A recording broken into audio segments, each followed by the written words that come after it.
Ma'am Irish.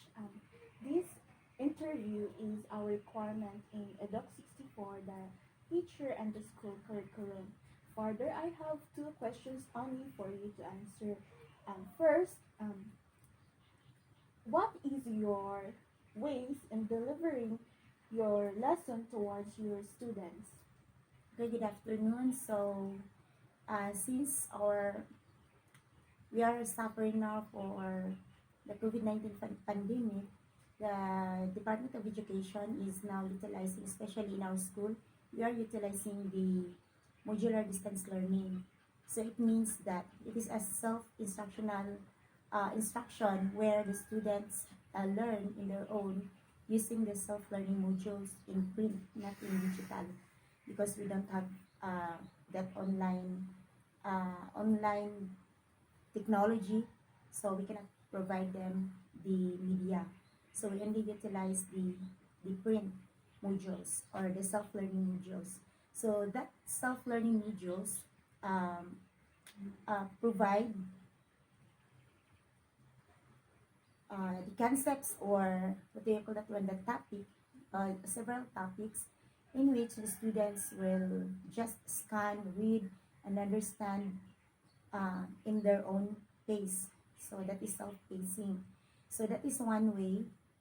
This that is the only way where we can deliver our lesson for them. Aside from that, if ever the students uh, encounter some misunderstanding or misconception, they usually they usually texted us or asked the teachers by calling us in phone. So in that matter, we will also provide instructional assistance for them, which is related to the topic where they encountered some difficulties or misunderstanding. So, but um, as a curriculum implementer, we also find difficulties in delivering that lesson, since as what we have encountered, or what we have found out in some of the self-learning modules, there are some clerical error or mismatch, I guess, mismatch ba na siya? In which questions, some of the questions cannot be answered by the students, since that questions is not found in in that module, or they hardly find the answer through reading that module. So murag lisod kaayo siya. Aside from that, there are some questions also, since it is a self-learning module, so it is expected that the answers are found in the answer key. Then some of the questions again, or some of the answers are not also found in the answer key. So that is why the students find difficulties in comparing, or in knowing if their answer is correct or not, since the answers are not found in the answer key. So in short, uh, through utilizing the self-learning modules, the students will only learn what is present in that module. So, yan, Second, what are your comments on the learning process towards your students nowadays? okay, in terms of the learning process, so based on the outcomes or the output of the students, since we regularly check the output weekly, that will be done weekly, since we are only given 1 week to do the learning task. So after 1 week, they will return the self-learning modules together with their answers. So as we check their output, there are some part of the answer sheets which remains blank. It means no answer. Maybe that's because of the the learning or the study habits of the students. They are not taking it seriously because of the news. They usually hear or watch in television that uh, during the pandemic time, all students will be promoted. So nagsalig sila. Is it okay to speak vernacular? Yes, ma'am. Okay, um, so that is one of our problem. So gasalig sila because they know that they will be promoted even though that they are not taking it seriously.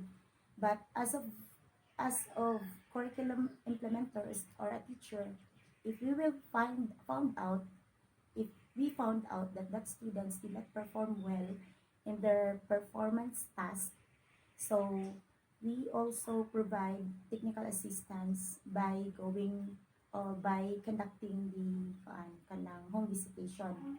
So home visitation is one way to follow up or to monitor the learning progress of the students. Okay, so that the students will be aware or even the parents will be aware uh, the result of their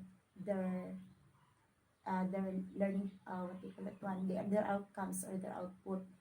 So aside from that, if that students have low performance in that particular learning task, so kung nabugid siya, then we will provide them remedial activities. Okay, so remedial activities for those what we call that one, katong low na gid nga performance.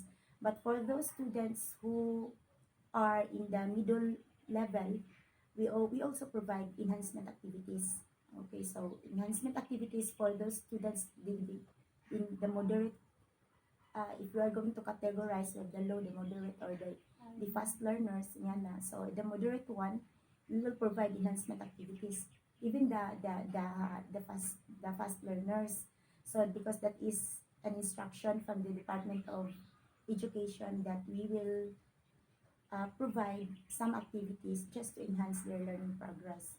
So, aside from home visitation or providing some activities to increase their learning their what do you call that one, their learning progress, we also uh, we also ask the para teachers. The para teachers are the parents or the guardian. So we do the parent teacher critiquing. So anak mag-critic me.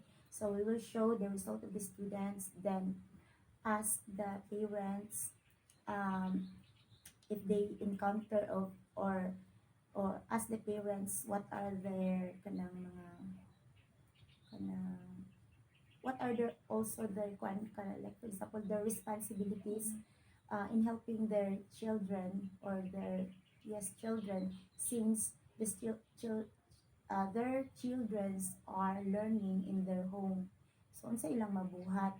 So if ever nga they also find difficulties ana, then that's the right time that we have to critique. Aside from critique, we have to assist also the parents as para teachers, since they have the greatest task or responsibility in coaching or teaching their child, their son or their daughter in their home, since we cannot provide them instruction face to face. So, Thank you, ma'am. thank you.